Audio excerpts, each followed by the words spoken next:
No construction has been commenced during the year. Open plot in Multan, 18 million fair market value.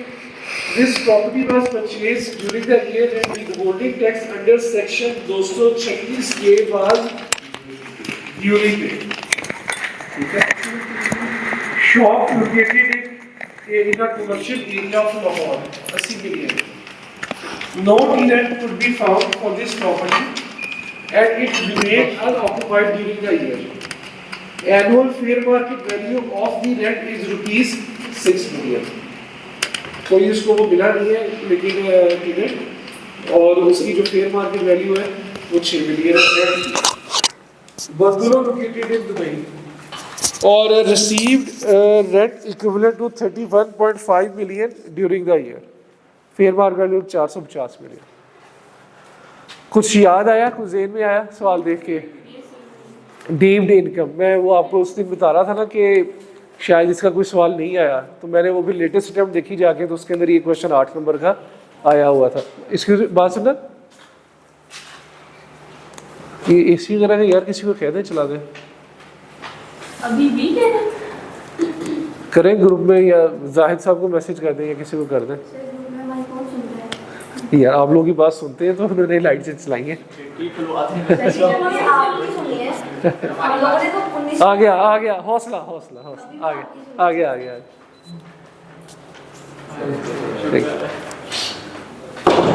चलो इतनी सी बात थी, इतना शोर मचाया हुआ था. क्या हो गया? सारा कुछ पूरा हो गया. हौसले से काम किया करें, सारा कुछ हो जाता होता है. अच्छा है, अच्छा चले इसके ऊपर फोकस करते हैं. आप 8 नंबर का क्वेश्चन है. अब हम लोगों ने टैक्सेबल इनकम, हमारी रिक्वायरमेंट ऐसे ही है, टैक्सेबल इनकम बना रही है किसकी? फराज की. तो जी मैं क्वेश्चन लिखें जी, Faraz computation of taxable income. अब क्वेश्चन देख के मुझे क्या पता चल रहा है कि इसके अंदर कितने हेड्स ऑफ इनकम आ रहे हैं?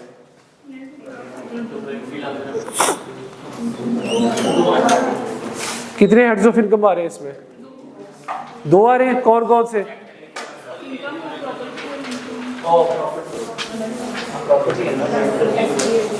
इनकम फ्रॉम प्रॉपर्टी में कौन सा आ रहा है? पता नहीं कौन सा आ रहा है, मुझे लगा कि रेंट रिसीव हुआ है. ये लास्ट वाला नहीं और income from other source? Capital gain. अच्छा कैपिटल गेन में कौन सा आ रहा है? कैपिटल गेन में ये आप अच्छी आ रही है, ये में 236 नहीं ये तो यार बात सुना बॉस, पानी ला दो पानी. ये ओपन प्लॉट पर आ रहे हैं. हाँ 4 पॉइंट पर आ रहे हैं. नहीं वो सारे एग्जाम 4 पर आ रहे हैं. जितने जोर से आप लोगों ने एहतजाज किया, इतने जोर से ही दिमाग में जोर डालें आप. ठीक है सर, कल पे टेस्ट क्यों नहीं हुआ? यार मुझे नहीं पता क्यों नहीं हुआ भाई. अब ये टीएस का काम है, मेरा थोड़ी. आपने कहा नहीं होगा. अच्छा उन्होंने जो मुझे टेस्ट बना के दिया वो सारे सवाल मैं आपको करा चुका हूँ क्लास में. तो फिर अच्छी बात है ना, करवा दें. जब उससे मुझे टेस्ट दिखाया तो वो तो मैं ऑलरेडी आपको क्लास में करा चुका था, तो मैंने कहा ये तो टेस्ट नहीं देना ना. हाँ नहीं जी, क्लास में कराए हुए क्वेश्चन से कौन टेस्ट लेता है? दो तो नहीं. अच्छा चलिए इस पे फोकस करें. यस, इनकम फ्रॉम प्रॉपर्टी और डीम्ड इनकम तो आएगा. अच्छा जो इनकम फ्रॉम कैपिटल गेन है ना, जिसको आप लोग डीम्ड इनकम को इनकम फ्रॉम कैपिटल गेन कह रहे हैं, बेसिकली इसको आपने डीम्ड इनकम का हेड दे के लिखना है जब भी लिखना है.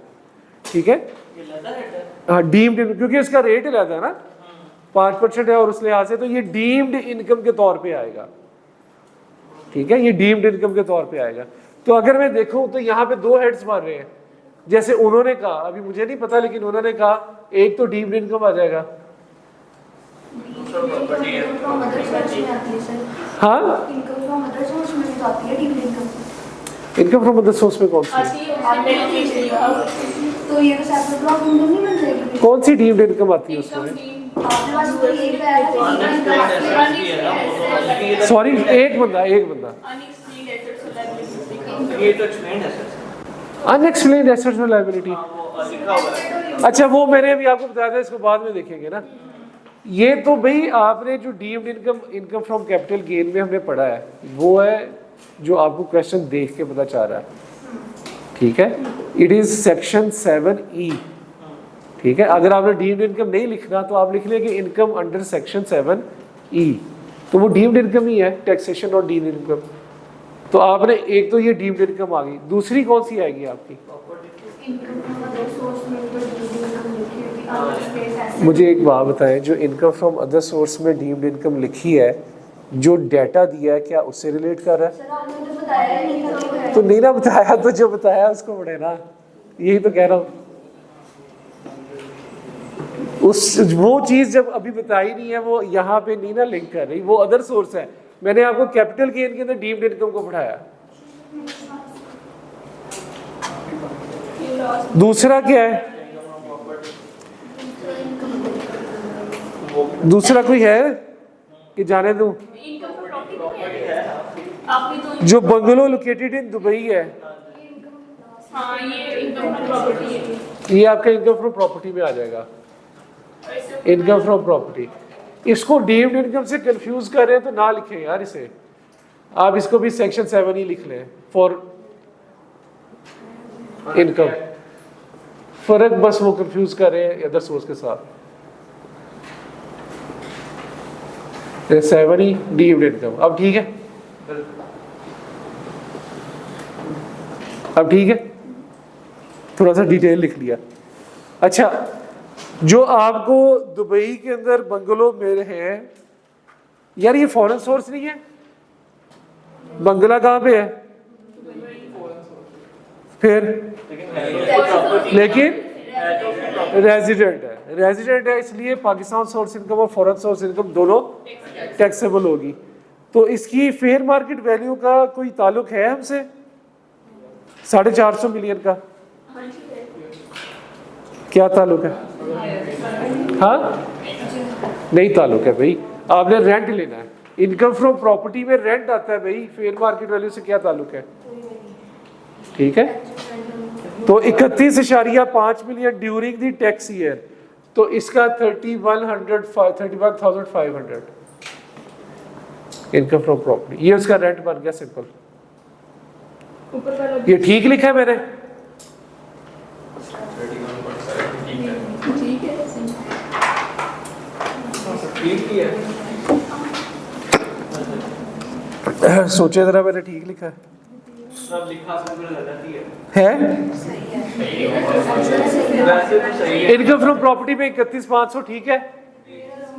तो यार रिपेयर अलाउंस ना भूला करें, क्यों भूल जाते हैं? अभी है तो मैंने तो यहाँ लिख दिया इनकम फ्रॉम प्रॉपर्टी में। तो बाद में माइनस। अच्छा बाद में माइनस करना है, कल करना है, कोई हाल नहीं। अच्छा इधर ही माइनस करना था, चले तो फिर इधर लिखवाए ना 31,500। क्या माइनस करना है? रिपेयर अलाउंस कितना बना? 6,300। अब बताएं इनकम फ्रॉम प्रॉपर्टी क्या बनी? 25,200। अच्छा अब आ जाए जी इनकम, डीम्ड इनकम वाले। बताएं जी डीम्ड इनकम में टैक्सेबल इनकम बनानी है, क्या कुछ लो? पहली बात तो ये कि डीम्ड इनकम क्या बनती है? डीम्ड इनकम कहते किसे है? डीम्ड इनकम किसे कहते हैं? इमूवेबल प्रॉपर्टी को डीम्ड इनकम कहते हैं। इमूवेबल प्रॉपर्टी की डीम्ड इनकम कैसे बनेगी?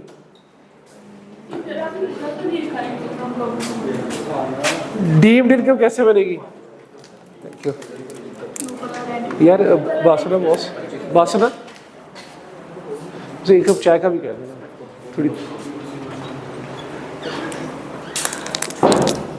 डीम्ड इनकम कैसे बनेगी इनकम फ्रॉम प्रॉपर्टी में? है बताओ, आप बताओ, साथ वाले से पूछो।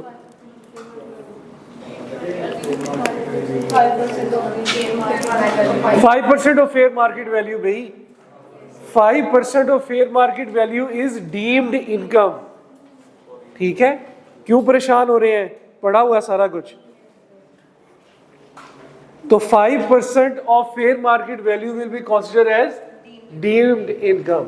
ठीक है, तो हमने यहाँ डीम्ड इनकम लेके जानी है। टैक्सेशन तो बाद की बात है ना कि उसके ऊपर 20% लगेगा, अभी तो डीम्ड इनकम लेके जानी है जो कि टैक्सेबल है। तो कौन कौन सी प्रॉपर्टी लेके जाऊं? ये 60 मिलियन बंगलो लोकेटेड इन कराची रेजिडेंस के लिए, अपार्टमेंट लोकेटेड इन कराची, इसको लेके जाना है कि नहीं? उसका बेटा रहता है तो लेके जाना है, इसे लेके जाएंगे, ठीक है। वो एग्जाम्प्ट होती है अपार्टमेंट इन कराची।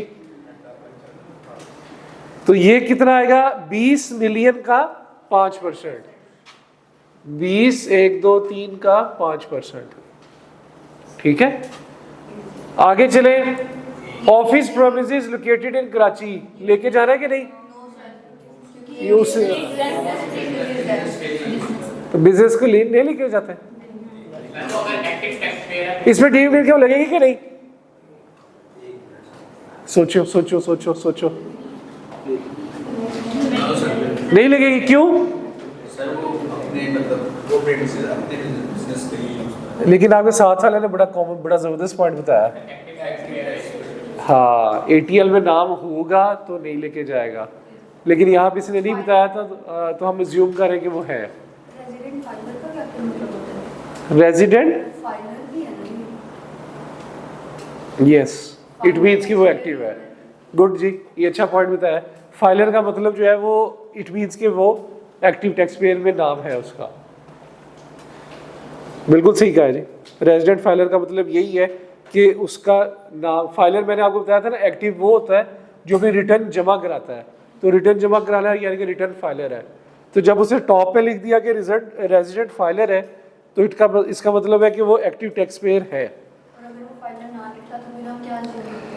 अगर वो ना लिखता तो आप बता देते एग्जामिनर को और लिख जो मर्जी देते, ठीक है। आपने अगर नहीं लिखना था तो आप नहीं उसको लेते, तो आप बता देते कि मैं अज्यूम कर रहा हूँ कि ये नहीं है फाइलर। अगर फाइलर होता, एक्टिव टैक्स पेयर नाम होता तो मैं ना लेता, ताकि एग्जामिनर को आइडिया हो जाए कि आपको कॉन्सेप्ट पता। सही है, क्योंकि इंफॉर्मेशन उसने फिर आधी दी होगी ना यहाँ पे। अच्छा, तो फिर ये नहीं लेके जाना, ये भी नहीं लेके गए। अपार्टमेंट ये ले गए हो बस। Open plot located in Karachi, residential area in Karachi, 12 million. कुछ करना है इसका? इसको लेके जाना है कि नहीं?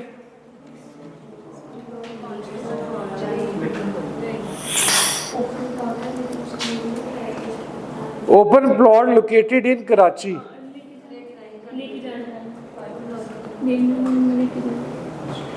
Open plot located in Karachi, सोचें, बताएं। लेके जाएंगे इसे? इसे क्यों लेके जाएंगे? क्योंकि वो कर रहा है ना पाकिस्तान में।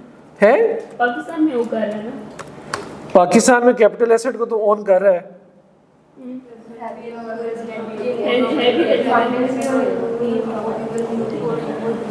इसका भी चले, इसमें एक पॉइंट मेरे जहन में आ रहा है, उसको फिर मैं बाद में करूंगा। फिलहाल जो हम लोगों ने पढ़े थे कि किसको नहीं लेके जाना, किसको लेके जाना है, उसके मुताबिक इसको हम लेके जाएंगे, ठीक है।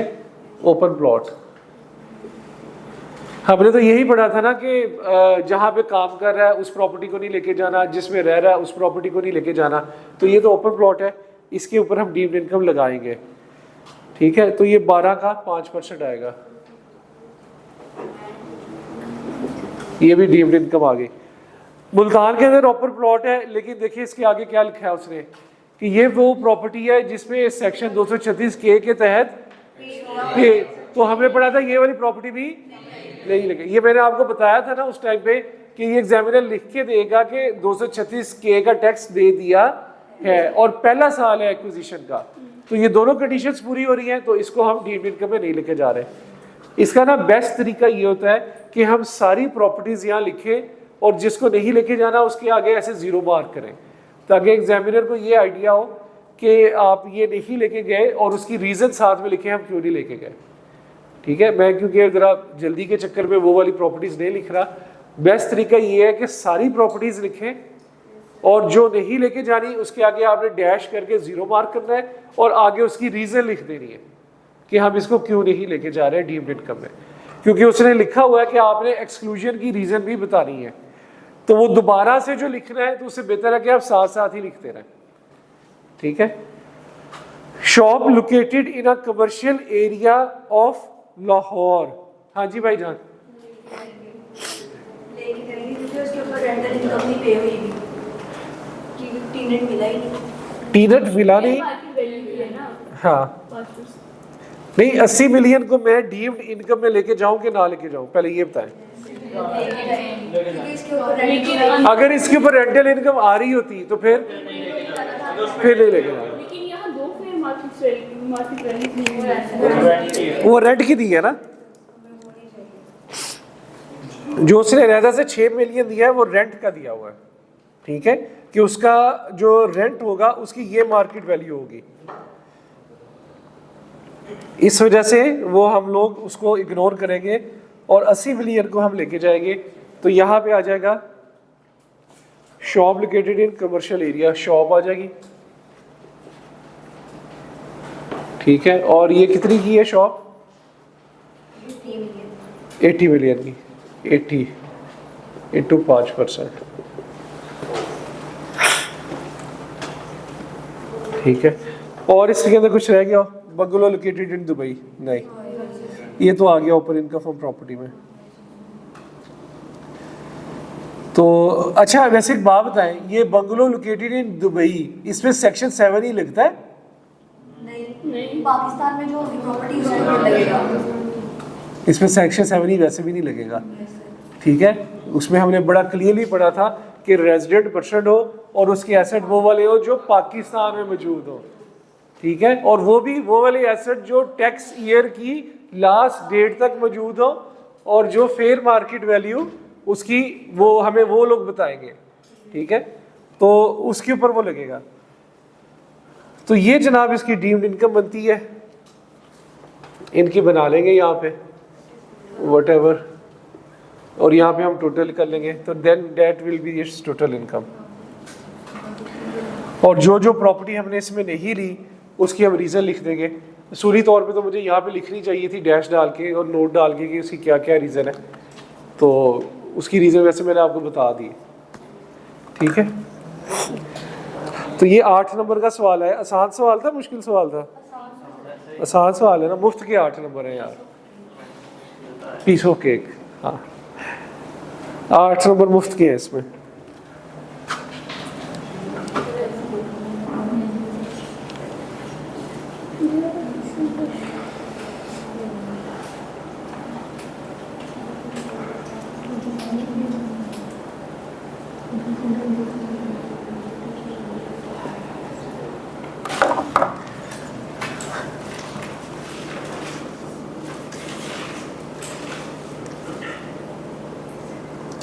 अच्छा एक और क्वेश्चन है, अभी हम वो भी करते हैं।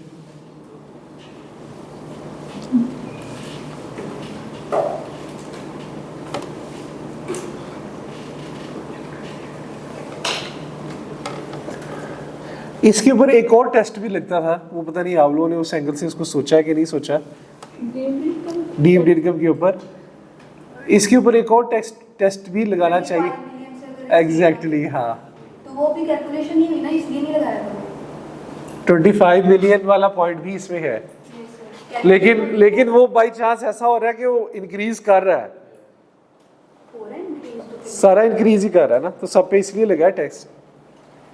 देखिए ना, लोकेटेड इन कराची 20 मिलियन है और जो उसके प्लॉट है वो 12 मिलियन के हैं, तो यही 32 मिलियन हो गया। समझ लगी आप लोगों को? हम लोगों ने क्या पढ़ा था, वो जो 5वीं क्लॉज थी 25 मिलियन वाली, वो ये थी कि ऊपर से लेके नीचे तक जो 4 पॉइंट्स हैं ये एक्सक्लूड करने के बाद अगर उसकी प्रॉपर्टी 25 मिलियन से ज्यादा है तो वो डीम्ड इनकम में आएगी। ये याद है ना ये वाला पॉइंट? तो अगर मैं देखूं तो इसकी टोटल प्रॉपर्टी, अगर मैं सारी यहाँ प्रॉपर्टी लिखूं, एक है 60 मिलियन की, एक है 20 मिलियन की, 25 मिलियन की, 12 मिलियन की, 18 की और 80 की, ऐसी ही है ना। ये सारी मैंने लिस्ट लिख दी सारी यहाँ पे। जो 60 मिलियन वाली थी इसमें वो खुद रहता है, ये मैंने नहीं ली, ठीक है। 20 वाली ऑब्वियसली आएगी क्योंकि उसका बेटा रहता है। 25 में वो कारोबार कर रहा है, ये भी नहीं आएगी, ठीक है। और इसके बाद ये 18 वाली थी जो नहीं आएगी, नहीं हाँ, जिसमें 236 के तहत टैक्स दिया है, तो ये भी नहीं आएगी। तो 80 जमा 12, अच्छा अगर इसके ऊपर तो वो रेंट नहीं ना ले रहा, ठीक है। तो इस क्वेश्चन के मुताबिक बाकी कितने रह गए, 20, 80, 92 जमा 12, 112। तो it is greater than 25 million, तो इन पर टैक्स लग गया। मिसाल के तौर पे अगर इसकी इनकम पे भी वो टैक्स ले रहा होता, रेंटल इनकम पे, तो ये भी निकाल देता, ये भी निकल जाती ना फिर इसमें, तो ये कितनी रह जाती 32, स्टिल वो टैक्सेबल थी। तो वो वाला रूल भी इसमें लगता है जो हमने पढ़ा था। तो इस एंगल से भी इसको देखना चाहिए था। चले, बहुत अच्छी बात है। किस पे कितना टैक्स होगा इसमें सोचे ना किया करें ऐसी बातें हैं कि जिससे मुझे ऐसा लगे कि मुझे दोबारा से मुझे पढ़ाना पड़े है। 20% टैक्स लगेगा ना डीम्ड इनकम के ऊपर। चलें अगला सवाल करते हैं जी। ये क्वेश्चन एक हो गया। आगे हमारा एक क्वेश्चन है, क्वेश्चन किधर गया ऑटम 23 का क्वेश्चन नंबर 3। ऑटम 23 का पास पेपर है किसी के पास तो ग्रुप में शेयर करते हैं। ऑटम 23 क्वेश्चन नंबर 3 नहीं है तो मैं तस्वीर भेज देता हूँ, फिर यही है। Autumn 23 question number 3।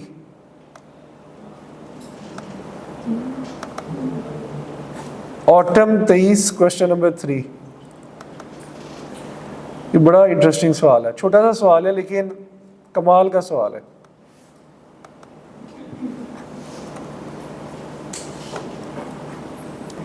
हाँ जी, निकाल लिया है। ऑटम 23 क्वेश्चन नंबर 3 भेजा किसी ने ग्रुप में?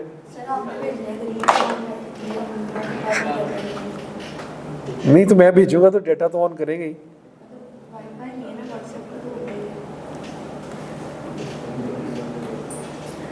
व्हाट्सएप के लिए अलग से चलता है डाटा है?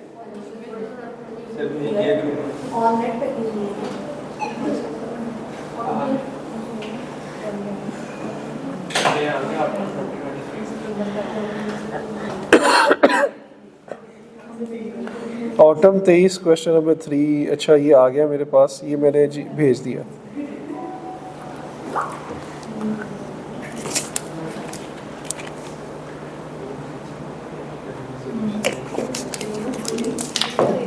ऑटम 23 क्वेश्चन नंबर 3 करें जी शुरू।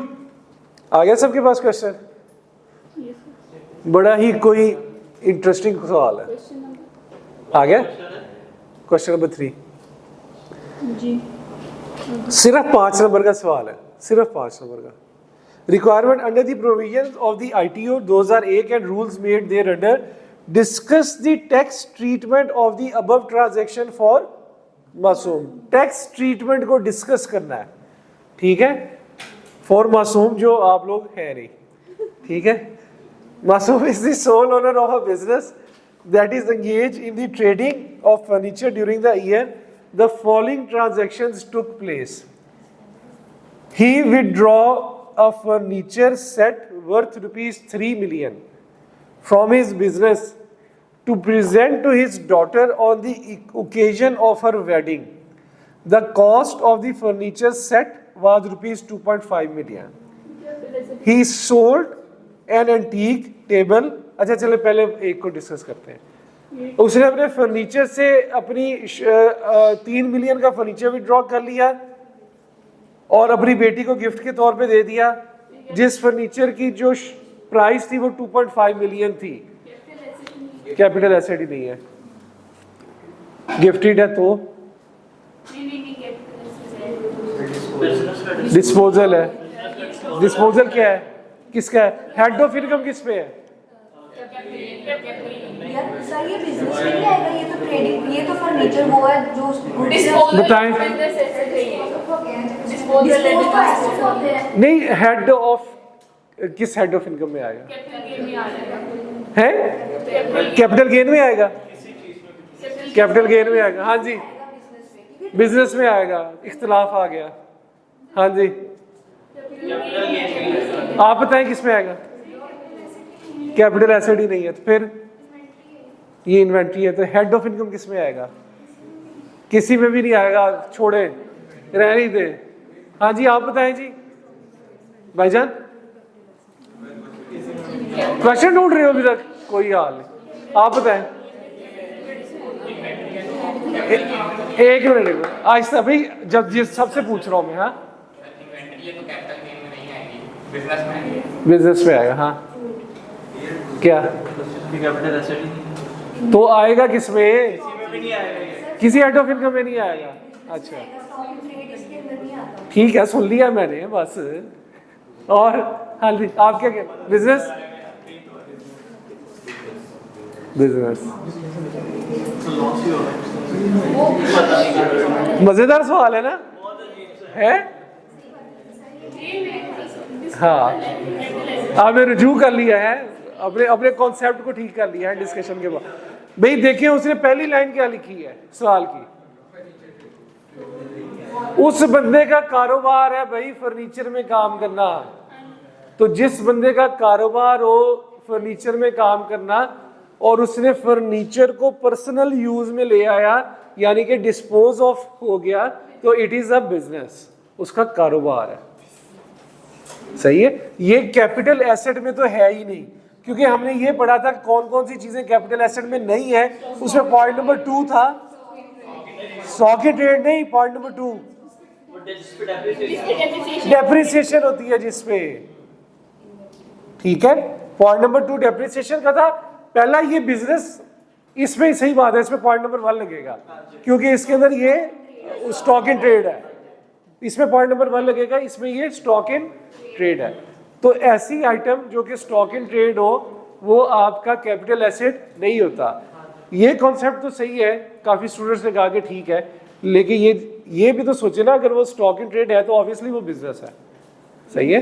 तो इनकम फ्रॉम बिजनेस है ये क्या है? इनकम फ्रॉम बिजनेस, हेड में आएगा। तो इनकम फ्रॉम बिजनेस में लगी समझ भाई, क्योंकि ये स्टॉक इन ट्रेड था।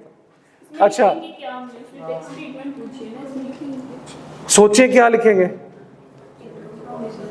इनकम फ्रॉम बिजनेस है तो कैसे निकलेगा? अब ये ना कह दीजिएगा सब पढ़ाया ही नहीं है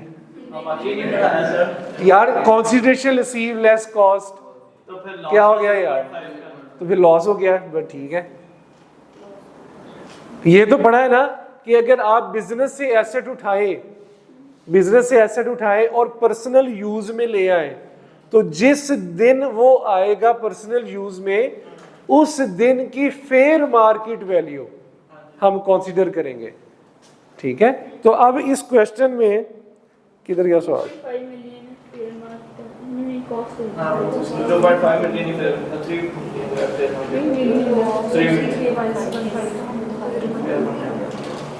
3 मिलियन उसकी डिस्पोजल थी, 2.5 मिलियन उसकी कॉस्ट थी। तो गेना है लॉस है? गेना है। फिर जाने दो यार।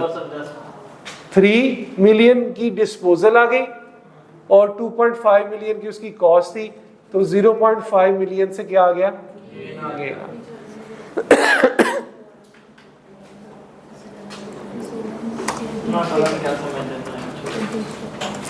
चीजों को बेसिक से लेके चला करेंगे तो फिर प्रॉब्लम बिल्कुल नहीं होगी। जब सारे कॉन्सेप्ट्स को लेके चलेंगे साथ में, एक एक को कि इसको हमने यहाँ डालना है, इसको ऐसे करना है, तो फिर हमारे लिए कोई प्रॉब्लम नहीं होगी। अच्छा, अब इसमें आप लिखेंगे क्या? बस यही लिख देंगे? ये तो आप लिख देंगे, लेकिन आप उसको ये दोनों बातें बताएंगे। पहली बात तो ये कि कैपिटल एसेट नहीं है, ये बताएंगे। दूसरी बात ये बताएंगे अगर कैपिटल एसेट नहीं है तो ये क्या है? ये बिजनेस है। तीसरी बात आप उसे क्या बताएंगे कि हमने ये पढ़ा है कि जिस दिन चीज को आप पर्सनल यूज में लेके आएंगे उस दिन की fair market value will be it's disposal. और अगर जिस दिन आप पर्सनल चीज को उठा के